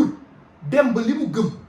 bu dee nii mu ngi ci biir opposition bi ki koy def jaarul yoon bu dee ñiy génn ci opposition ñooy tax nit ñi di dee ñooy indi problème waaso ñooy indi problème ethnique ñooy indi ay problème saag bu dee leader opposant moo koy def nga wax ko mais li Pape Djibril wax moo nekk ci bopp yeneen leaders yi mais yeneen leaders yi xëy na dañoo yaakaar ni Ousmane Sonko bu dul ñoom ñu jàppale leen moo tax loolu hypocrisie la loolu fausseté la yooyu leader du ñu ay nitu dëgg. léegi nag Abou Diallo xam naa dañ koy jeexalee que procès bi nu dëkk mën ñu wote woon le 16 daal di koy ajandi ba le 23 mai procès bu ñu jëm ndax yow bokkoon nga si njëkk a taxaw Sénégal wax ni procès moom day am loolu ca mars ba la woon jamono jooja ba nii Abou tey bu ñu ñëwee ba ci stade procès am ñu nar a jëm tribunal atte affaire Sweet Beauté loolu ban jàngat nga ci am global ah. waaw non jàngat bi ma ci amoon en tant que droit humain beneen bi jullit si sama wàllu jullit parce que dama gëm ni société civile daara religion moom parce que yàlla njëkk a fonk doomu aadama parce que alxuraan moo ne wala kat xam ne doomu aadama donc néew sax ci jullit dafa am ay droit ndax dana ni ngeen ko sant ni ngeen ko sant ni ngeen ko parce que ku diine bàyyiwul sax ba bàyyi kuy génn àdduna bi xew-xew bi amee ruu yi fa yàlla tuddee ruu yi ñëpp ruu yi ba tontu bu yàlla di wax yaa ayyuhan naas ñëpp lay waxal buy wax ñi gëm ñëpp lay waxal léegi lan mooy ndeyu ñiy def droits humains ñuy def leneen c'est parce que tu es député tu es ministre sa jëmm moo ëpp doole jëmm jànk bay liggéey ci kër ga wala jànk bay def ci massage wala loolu laa gëmul woon mooy le droit qu'avait Adji Sarr qu'on lui avait refusé mooy l'état de droit moo gagné y a pas de victoire de Abou Diallo ñi keneen c'est la victoire de l'état de droit parce que c'est un précédent dangereux man loolu laa waxoon dama ne bu ñu Adji Sarr porté plainte question de procédure mën na am vice de forme parce que la justice a toujours fonctionné comme ça bien sûr mais dama ne Ousmane taxaw ne fii kenn du ma fi jugé loolu laa ne woon man Abou Diallo du ma ko accepté loolu laa doon xeex mais j'ai pas de problème avec Ousmane les jugements am waaw léegi xam nga luy wax ji mooy parce que li tax jugement war a am mu war a am mooy c'est parce que Ousmane Sonko dama bëgg a xam ndax dañ koo complot parce que Ousmane Sonko moo ñu ne dañ koo complot man début bi mu amee Ousmane Sonko bi mu njëkkee ne demu fa dama ne demu fa parce que man Ousmane Sonko je le connais Ibadan je le connais ni pas donner la main aux femmes biñ fa njëkkee dem di def délégation di ko seeti ji ci benn rencontre COS M23 fekk ko siège am joxul jigéen ñi loxo je me réveille waaw je me réveille ñu ne benn journal génn ne bind na ko ma ne ak sama waa éco ma ne ak sama ultime conviction ak ni jullit di comporté ma ne du dëgg journaliste mu ngi tooñ jullit Ousmane Sonko du dem ci loolu ma la jàppoon mu bind ci page am dañ ma ne xaaral conférence de presse mu ne dem naa fa bi mu ne dem naa fa nag laa taxaw mooy biir Sweet Beauté ci buntu bi laa yem xaw ma ko Ousmane na tax ma xam Sweet Beauté waaw léegi Ousmane moo demoon Sweet Beauté moo nee na dem na fa mu ngi ci biir la fa xew fa la xewee am kuy liggéeyee ci biir Sweet Beauté waaw léegi Adji Sarr lu tax porté wul plainte Abou Diallo lu tax porté wul plainte parce que demuma fa parce que demoo fa keneen demoo fa Adji Sarr Ousmane Sonko la porté plainte bi mu porté plainte Ousmane Sonko ci yoon ak ci droit boo demee ci biir droit ak yoon moom alxuraan ñoo yem amul titre égalité ñëpp dañoo cëppeelu wuñ ñëpp dañoo juddu ñëpp dañ leen di suul ñëpp ay jaamu yàlla lañ bu Adji Sarr yeewoo ne damaa plainte dañ maa tooñ waaw léegi ñaata plainte ñooy am ci tribunal ñu dem ñu ci leen ci ay escroquerie ay viol waaw léegi droit boobu ñu refusé woon à cette femme laa doon wax à l'époque. Mais bi mu amee ce que les gens n'avaient pas compris on m'a menacé de mort agressé nañ ma kot nañ ma pour agresser ci yoon yi. yónni nañ ay nit ñu saaga ma waa Pastef ma traite de corrompu nee nañ ma maa ngi ci Macky Sall nee nañ li ma kii les télévisions dàq ma samay liggéey chronique yi ma daan yëpp ñu bëri fa lañ ma arrêté même ay xarit sax ci laa leen ñàkkee parce que fen woowu tas na ay kër. mais quand Khalifa Sall avait ce problème pour que yaayam mu war a am grâce ñu def ko nii laa defal Khalifa Sall. bi Karim Wade amee problème nii lañ ko defal. bi ñu rëccee groupe Aïda Mbodj. nii lañ ko defal ba jàpp ci suñu ay nit. bi ñu leen tëj nii la Ousmane Sonko bi ñu ko dàqee impôt et domaine bi Thierno Bocoum di wax ak Idrissa bindal maa ngi toog ci oto bi noonu ko génnal condamné ko ba bi muy dem inspection travail lii sama dund la c'est pas Adji Sarr parce que xam nga lu tax dund naa ko ak suma benn rak may kii ndaw soosu soxna Seynabou Ly Mbacké ancienne ministre sama rak dafa dem fuddani gi seen këram hôtel Imo fii bi ay pat réer fa dik moo jël sama rak jigéen boobu yaayam moo ma yar Ndeye Mati Sow xam nga lan lañ ko jiwee booy c'est parce que moom mooy jànk bi ñëwoon fuddani si l'histoire me donne encore cette même histoire de Adji Sarr c'est parce que Adji Sarr est pauvre c'est parce que Adji Sarr n'a pas de mère c'est parce que Adji Sarr est issue d'une famille défavorisée jóge ci yoonu ndox bi ñëw di liggéey ci benn kër moo tax Adji Sarr benn moment Aïda Mbodj rejeté ko Maïmouna Bousso rejeté ko Déthié Fall rejeté ko alors que ñu am ay doom yu jigéen loolu laa accepté wul woon parce que Adji bu dawoon yegg si man ma jàpp ko parce que xam nga lu tax bu dee moo tooñ dinaa ko corriger après bu dee dafa nekk ay conditions yu tax mu def loolu ma dindi ko. mais ci rejet boobu tamit am na ñu ñu jël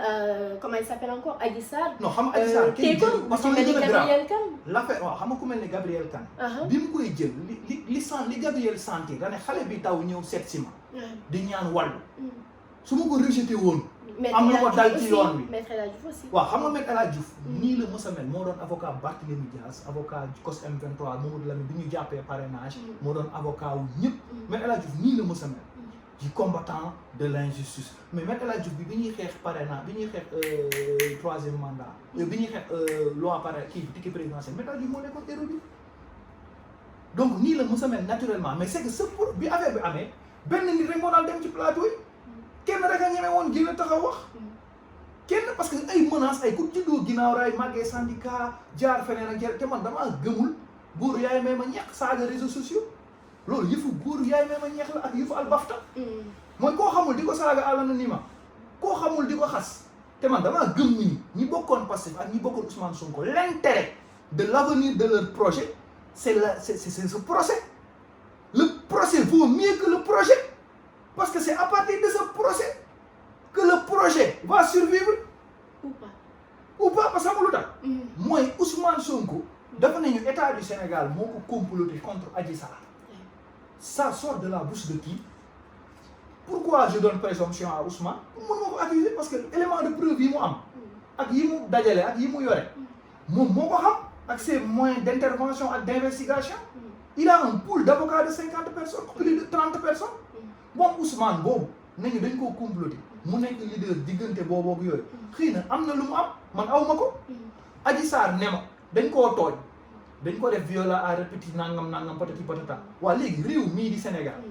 fan lañ àttee Mamadou Dia tribunal fu ñu àttee Khalifa Sall tribunal fan lañu àttee Abdoulaye Wade ci affaire Maître Sèye tribunal fan lañu àttee Karim Wade tribunal waa léegi ñu bëgg ma ko àtteloo ci télé fan lañu àttee Barthélémy Dias ba dossier bi nekk en cours tribunal waa léegi tribunal ñu créé ko mu am ñaata employé di génne 4000 et quelques dossiers 2000 et quelques dossiers par jour tribunal créé ñaata magistrat ñu créé centre formation judiciaire amoon ENA créé centre formation judiciaire créé concours greffier créé kaso bee di fees ba ñu naan nañ yokk kaso yi waa léegi ñi ñuy tooñ ñun bu ñu amee problème fan la ñuy dem ñu àtte tribunal waa léegi ñu neñu ñu yeew nañu dossier yi ku tudd Ousmane Sonko kenn du ko àtte tribunal loolu laa bañoon ñu ne Adji Sarr c'est parce que yow mais est-ce que li ñuy wax rek dossier politique waaw non xam nga li ñuy wax un homme politique déedéet un homme politique bu duggee ci biir salon am fa problème un homme politique moo fa dugg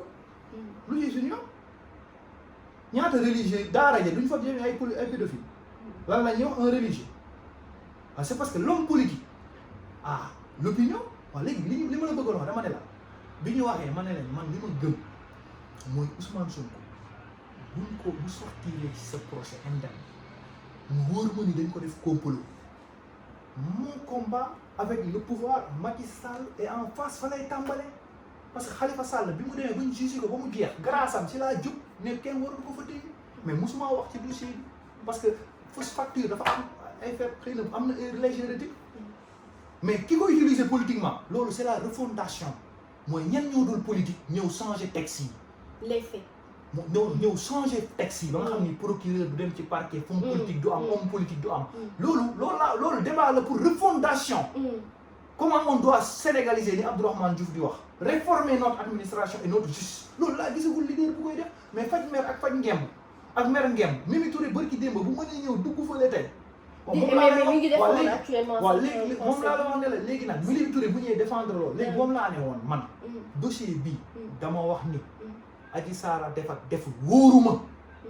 Ousmane Sonko li nga koy jiiñ dëgg la bi wóoruma mais Ousmane bi mu ne dugg na Sweet Beauté man ci buntu Sweet Beauté laa yem Adji Sarr nag musuma ko gis bët ak bët mais Adji Sarr sénégalaise la citoyenne sénégalaise Adji Sarr dem ji man su ma fekkoon ci kër googu Adji Sarr à son âge muy mancé du laal sama yaram donte aw ma benn responsabilité parce que man nee naa leen mës naa dem ci salon jigéen raay sama bopp salon bu jigéen di coiffé ñu may ma fa ticket jigéen raay sama bopp en tant que góor jigéen bi ni mu raay sama bopp ma xam ne ni samay sidit yëngu na ci ma ba loolu parce que c'est l'affaire xam nga lu tax ma responsabilité en tant que simple Abou Diallo ma ne jigéen bu sax di ma wat defuma ko waaw léegi bu ñu yeewoo mu am benn fekk am bu Ousmane Sonko taxawoon ne demuma fa musuma fa dem musuma fa dugg musuma fa dem wallaahi loolu lay gëm damay wax nit ñi dañ ko tuumaan mais mënu ma dugg na fa fi mu dugg mënuñu ma gëmloo hôpital la mënuñu ma gëmloo ne Adji Sarr médecin la mënuñu ma gëmloo ne Ndeye Khady Ndiaye loolu day liggéey ci affaire orthopédie waaw loolu nag sama conscience ak sama milieu intellectuel sama wàllu diine plus basique mënuñu ma gëmloo ni jigéen dagan na muy mancé loolu ci wàllu diine mënuñu ma joxe loxo sax dafa araam waaw ñett yooyu ñu bëgg ma ko gëmloo loolu sama indépendance intellectuelle la ba loolu koo mën a doon ak koo mën a bokk mën a ma gëmloo mais justice nag ci dëkk ñëpp a ciy tolloo justice ci dëkk nag balance loolu laa ne woon dossier bi ak état de droit nañ dem ci yoon buñ demee ci yoon su Ousmane Sonko avéré que ni dañu koo comploté laa nag ñu tous ñun ñëpp ñu jóg nag faire face cet état boobu lay doog a wax ni état bandi état leneen ak leneen mais face à cette situation celui qui mérite plus de soutien c'est Adji Sarr. Présomption d'innocence. xam nga présomption d'innocence am na. mais on doit toutes les femmes et toutes les moo tax les organisations féminines. AJS association yëpp la ñu war a tas amatul raison d'exister. gis nañ leen parce que c'est des organisations de VIP duñu jàppale ko amul tekkiwul daal da c'est des complexés. mais ñu ngi leen di gis quand même ñuy taxaw ay soxna yu nu sàkku. ils ne le font pas xam nga lu tax c'est des organisations de VIP ku amul tur ku sa papa amul tur ku sa baay tekkul mais dama Adji Sarr même su doon ñëwul ci ñoom dañu waroon dem seeti Adji Sarr parce que on a utilisé la femme dès l'instant que Ousmane Sonko a dit que ni on veut passer par une femme. loolu rek c'était un motif pour que toutes les femmes jóg parce que xam nga lu tax pour topp Adji Sarr ba mu leer su dee Adji Sarr la ñu topp mu leer toutes les femmes devraient sortir et attaquer Adji Sarr xam nga lu tax pourquoi on utilise la femme ci politique toutes les présidents moo tax les jigéen ñi war a xoolaat seen bopp toutes les femmes qui sont derrière les hommes pour attaquer Adji Sarr moo lay wane ni jigéenu Sénégal y a problème jigéen ñi politique wul ñi nekk ci soxna yi ñi nekk ci yeneen activité civile ñoo jar a xool mais les femmes qui militent dans les partis politiques ne méritent pas de respect parce que seeni moroomu jigéen bu ñu ko yàqee dañuy dem ci seeni moroomu góor pour soutenir ko vous voyez ça l'association des femmes juristes loolu rek waroon na tax ñu jóg mooy ndax pour dem topp Adji Sarr ndax daf ñuy nax ndax dëgg la du dëgg est-ce que Ndeye Khady Ndiaye aussi li ñu koy ji ndax maison yooyu mu yoroon yor fa ay xale mais c'est parce que les femmes c'est comme ça au Sénégal femme day jël jànk ci kër toroxal ko jigéen bu mel man Seynabou Ly Mbacké def na ko sama sœur Ndeye Mati Sow ci ay pat jigéen mooy yàq jigéen fii les hommes passent par les femmes pour détruire c'est les femmes qui doivent revoir mais les organisations des féminines et des femmes ne doivent pas passer par les femmes pour des fonds de commerce association des femmes juristes parce que loolu laa gëm mënuloo jëli des financements mënuloo dem di rencontrer les hommes politiques mënuloo dem di def ay table ronde ak leneen bu benn jigéen bi ba pare ces associations ne pensent qu'aux femmes VIP Binta Camara son père était directeur bi mu amee crime ak ba ñëpp a ko defal marche pourquoi Adji Sarr ne le mérite pas rien que pour ñu am la vérité si Adji Sarr moo tooñ sénégalais yi moo tax 14 sénégalais dee su dee Adji Sarr moom la état bi jaar ci ginnaaw non kii loolu mënoo ko bu sax ay accepté bu dama ne bu dee Adji Sarr li ñu koy wax li ñu ji mais pour l'instant moom moo génn def plainte ci benn un porteur de projet bu sénégalais am yaakaar ci moom ñu ne un état pour le brimer on passe par une femme ne serait-ce que ça Adji Sarr doit être soutenu parce que pour ñu dem pour l'éclatement de la vérité loolu moom même les femmes qui soutiennent Ousmane devraient soutenir Adji Sarr xam nga lu tax mooy c'est parce que bu leen Adji Sarr permettre ñu découvrir nii ci Adji lañ bëggoon jaar pour yàq ko ñu jël Adji Sarr ba pare doog a lijjanti loolu pour mën a jàll mais Sénégal le problème des droits femmes lii yu xeexu jigéen affaire c'est des faux débats du lu ñu gëm femmes yi ñi leen gëm di leen défendre mooy ay soxna yi nga xam ne ni soxna Seyda Mariama Niass ñu ibbi woon ay école mais les femmes politiques si une ancienne ministre de la femme soutient Ousmane Sonko rejeter Adji Sarr Adji Aïda Mbodj s'il y a des députés de femmes qui sont capables de rejeter la fille mu dem ba ci AJS ñu dem AJS lan la fiy defati on n'a plus besoin de cette organisation. léegi nag Abou Diallo le 23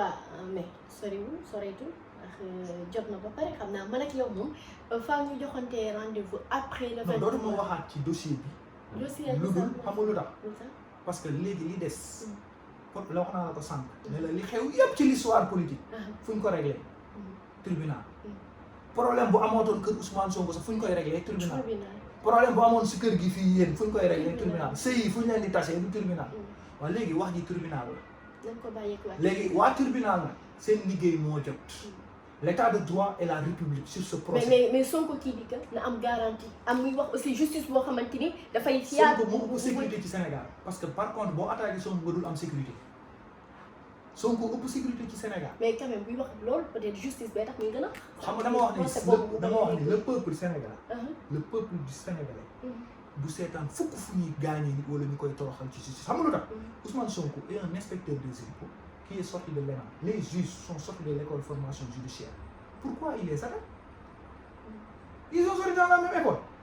Ñii ñooy magistrats, ñii ñooy greffiers. Mais pourquoi ils les attaquent? Pourquoi les hommes politiques moom ñi ñi? Parfois les hommes politiques sont des chômeurs ambulants. C'est des consultants yuy taxawal. Leur première fonction c'est quoi? Ousmane Sonko après inspecteur lan lay liggéey? Du maire lu ko jox du une. Mais ceux qui sont à la justice matin et midi soir luy seen liggéey? Et cette même justice promouvoir leen ay cour pénal international. Quand on parle des avocats, l'avocat de Ousmane Sonko, Maître Soumaré sur l'affaire Adji Sarr n'était pas l'avocat de Mame Mbaye Niang sur le dossier. Quand on parle des avocats, les avocats la ñuy xool dëkk kuy layal fen koo koy jox du avocat. Mais pourquoi on écoute les avocats? Les avocats ils gèrent des clients. Nous sommes tous égaux et d'égale dignité. ñun ñëpp ay jullit lañu li ma gëm nag mooy ci dossier bi luñ ci waxal nit ak leneen luñ ci wax ñun suñu bàmmeel lañu am ak suñu lam ñun demuñu woon fee demuñu woon fii mais duñu seetaan tamit benn ay nit yu taxaw nañu fii kenn duñu fi jugé wala fii procès du fi am wala leneen du fi am loolu moom amul kenn kuñ koy permettre fii ci réew mi. Abou Diallo ci yooyu les kàddu dama lay bàyyi rek nga jox nga tàggatoo bu dul tàggatoo joxe dig daje rek ñu lay suivre fii ci Aurora TV la. di woo Sénégalais yëpp ci jàmm ak salaam ak ci kilifteef Sénégalais ñaar moo fi am mooy këru diine yi ñoo téye Sénégal ak religion musuñu renvoyer màggal ziar général ak yeneen mooy c'est le programme normal nitu diine yi ñoo yor réew mi ak église bi bu weesoo loolu homme d'affaires yi nga xam ne ni nekkuñu ci politique bi Ablaye Diassine ko ces trucs ñoom ñu créer emploi beneen bu weesoo loolu vraie force vive de la nation muy Nafi Guèye ci affaire état civil yi Sophie Guèye ci affaire xale yi Sophie Guèye tabax na sax immeuble pour xale yi petite enfance suñu ministre de la famille est incapable suñu ministre de la jeunesse est incapable tey li xew ni ces phénomènes là c'est parce que jeunesse bi la ñu amul politique de la jeunesse le ministre de la jeunesse la politique c'est pas de prendre les jeunes de défendre la République c'est trouver un programme à la petite enfance pour l'adolescence à la jeunesse pour man c'est ça le vrai ces deux ministères doivent être exclus dañ ko war a génne ci gouvernement bi bu dee réaménage day am parce que amul lu njëriñ Sénégalais ministère de la famille et ministère de la jeunesse parce que vous ne pouvez pas prendre ministère de la jeunesse boo xam ne il ne se mobilise qu'au moment des problèmes politiques alors que la jeunesse du Sénégal a besoin ku leen jàngal xam nga tey Croix-Rouge le rôle qu'il est en train de faire les pionniers les scouts ces organisations là beneen bi may daanale aussi c'est au niveau de la presse j'ai vu vraiment que ni la presse la fête de la presse ça doit pas être des fêtes de concerts ou des tëgg ay fecc pour man presse bi tamit war na xoolaat côté boobu boppam et j'invite les assises waa presse ko war a gën a yàkkamti le pouvoir parce que le problème du Sénégal les problèmes politiciens deuxième plan lañ c'est la presse au premier plan si nous sommes exposés c'est parce que dañoo am presse bu médiocre une presse malade ay journalistes yoo xam ni seen tànk mu ngi ëppee tribunal pas sur les productions convention jeune reporter j'ai vu qu'ils ont def des concours jël des journalistes kii leen des prix waaw mais loolu man laa gëm en presse dîner débat la war a organiser ou bien des conférences publiques ou bien des forums man loolu laa gëm ni Ami Sarr Fall doon def ay rentrées citoyennes dîner ndogu débat boobu man je vais encourager inviter les leaders dans l'espace public ñu taxaw wax journaliste bu bëgg a fecc boo am envie dem ci Wally boo am envie dem boîte nga dem boîte journaliste bu am envie dem Youssou Ndour nga dem Youssou Ndour wala su dee dafa war am bay am les journalistes les chanteurs thématiques yi way ay thèmes comme ñu Thione Seck d'évaluation ñu jël jour yooyu invité leen ci benn wonse ñu wax ak askan wi ci thématiques yi ñu bindoo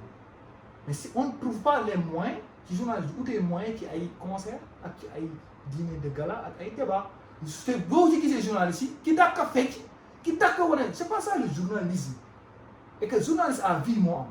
tey ces organisations mën na fa taw paa yi ak maire yi nga xam ne journaliste la ñoom nangam convention jeune reporter pour man li ma gëm dañu bëgg a jël loolu def ko mooy moyen de trouvaille pour ay chaque concert waaye bi sax lañ lay gën a privilégié te par contre les journalistes les chanteurs ñoo waroon daw jiw ci événement wu journalistes yi pour ñëw fekkee si ko wala ñu jël des journalistes yu mag yu def waykat yu aay yu def parcours Youssou Ndour ñëw teg ko exposé ko pour mu ñëw wax jaar-jaaram fi mu nekk ak yooyu mais pas de danse ku bëgg a fecc da ngay dem fële journaliste xam-xam la production livre table ronde la formation la te du waruñu yalwaan ay sponsor xam nga lu tax la presse on a aujourd'hui la fondation de l'UCAD on a aussi la fondation de Cheikh Bële Gaston Berger qui projette 2 milliards pour changer leur bibliothèque et je les félicite fondation UCAD am na waaw pourquoi pas ces journalistes au niveau de CESTI ne peut pas créer des prix Mamles des prix Annette Baye Derneville des prix Babacar Diagne grand prix et que le président de la République fi ngay recevoir ay mbër yi c'est des lutteurs c'est des gens travailleurs mais la presse c'est un pouvoir la presse c'est l'école la presse c'est le deuxième famille président de la République mënuma comprendre pourquoi mënuloo dalal jeune reporter yooyu en audience et les écouter parce que leur précarité et leurs problèmes ñoom mënuñu ko wax kenn parce que les patrons de presse sont parfois complices avec les hommes d'affaires et les politiciens parce que métier bi jeunes yi ñoo ci ëpp te amuñu expérience après Mame Less et Babacar Touré Abdourahmane Kamou mais ñan ngay déggat les Mamadou Ibra et les ñooñu noonu waaw ñoom Khali Seck ak ñoom mais seen jeune génération bii nii ban sens la ñu am ëllëg à part Pape Djibril bi ci génn jëm nekk si te boo génnee journalistes yi ñoo lay attaqué ñoo lay bloqué te journalistes yi ñooy topp leader yi pour man cet appel là je le lance à partir d'ici le président de la République doit faire ce jokko s'ouvrir aux journalistes les jeunes reporters les journalistes aussi doivent changer de démarche Cap n'a plus sa raison d'exister parce que des journalistes ne vont pas défendre des journalistes corrompus ou bien des journalistes yuy saaga yuy xasante. Abou Diallo nag saa yu ma la c'est ça le invité problème sama plateau rek non c'est parce que tu es journaliste tu es du quoi xam nga lu tax mooy mënuloo ko li tax moo ko def fii parce que journaliste la mooy quand on parle de journaliste mais comment se fait-il que journaliste yoo xam ne bu nit ñi nekkee ci télé di saaga nit ñi bu nit ñi nekkee ci télé di xas nit ñi bu ñuy di violer secret la journaliste dañuy noppi. ah déedéet du journaliste yëpp ay noppi. waaw mais buñ jàppee journaliste rek ñu gis. journalistes yëpp jóg taxaw mais c'est vrai non je pose la question saa yi les CAP les conseils des médias à chaque fois kañ lay réunir ba kañ lay réunir suñu jàppee kenn fauteur de trouble. et pourtant nag CAP mi ngi régler ay situations. CAP musul régler CAP n'a jamais xam nga xam nga ces journalistes là dañu war a départ ces doyens comme ñoom Momar Diong ak ñoom Babacar Dione di nekkat ci télé yi di nekkat chargé de communication leader yi di defal propagande yenn leader yi. dañuy ternir l'image il suit l'image de la presse il doit s'apprendre sur Mame Less ak ñoom mère ma Demba Ndiaye Asma Demba Ndiaye fu mu jógee du Banque mondiale ñooñu fu ñu jógee Babacar Diagne ñooñu mais gis nga mag ñi des ci biir presse bi aussi ces doyens là des ci biir presse bi toogaat ci plateau yi aussi on doit revoir ça ces jeunes ils ont besoin de soutien mais ces jeunes là pour les soutenir il faut qu'ils soient décomplexés ñu bàyyi toppe yi ñu bàyyi xar ngatt bi defaraat seen presse. sama technicien nee na ma nag waxtu bi jeex na man xam nga rek. mais c'est pas la danse et les qui qu'on règle le problème de la presse. Abou Diallo damay kontaan. la danse on le reste avec su ma lay dalal fi nga xamante ni moo di Agora TV. ci émission bi la dañu waxtaane ko espace Agora nag ni lay demee waxtaane lépp luy actualité et que di nuyu bu baax a baax Xaali Seck ca RTS ak techniciens yi nga xamante ni ñoo nekk ci kër gu mag boobu noonu Mouhamed Tidiane Ndiaye aussi APS di rafetlu bu baax a baax liggéey yi nga xamante ne waaw Pape Fara ñi ngi di en tout cas suñu confrères yëpp ak consoeurs yi ñu ngi leen nuyu actuellement aussi Migui Marème Ndiaye je le félicite xam nga lu tax moi je parle de convention mais je parle pas de Migui que je connais très courageux parce que nous avons vu ITV qui a fait beaucoup de prix ci affaire ci seen yi ñu primé mais combien de prix la ITV di am boobu ba léegi léegi on le compare avec l'autre télévision où il y a beaucoup de personnes à la prison lu Walfadjri di produire lu tax prix yooyu duñ ci am waaw Migui nag courage day mat moi je veux pas demi-mesure un homme man wax naa ko félicité naa ko taxaw naa ko gis nga métier boo koy xeexal bu ci xool lu neex di wax lu neex ñeneen parce que vous avez vu non dans votre métier vous avez vu Pape Alé Niang il n'est plus journaliste